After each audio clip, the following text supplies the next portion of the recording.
I think the approach here has got to be across the board. Across the board cutting is always easier than trying to do surgical cutting.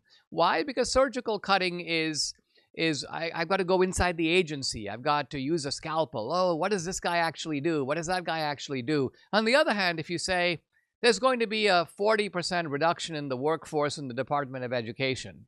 Why? Because actually no one in the Department of Education educates anybody. Those aren't, by the way, teachers. They're professional bureaucrats. In the same way that looking at a report from California.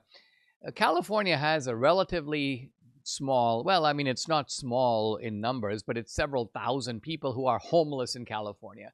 But there are tens of thousands of people who service the homeless. It's almost like each homeless guy has his own mini department that services him. And these are people, how does the system develop? Very simply, because the more homeless people you find, the more these agencies get money. And so they're always, quote, finding homeless people. And they're always lobbying for more services for the homeless people. Now, most of that money doesn't go to the homeless people. It goes to the homeless industry. And so this is a small metaphor for government as a whole. It's surrounded by industries that are servicing and dealing with things.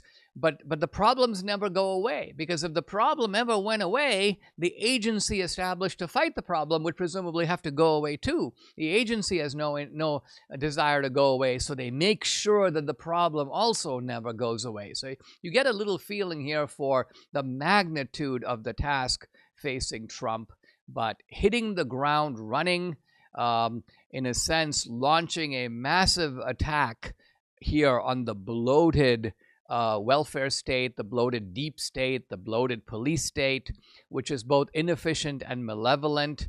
This is the way to go from day one.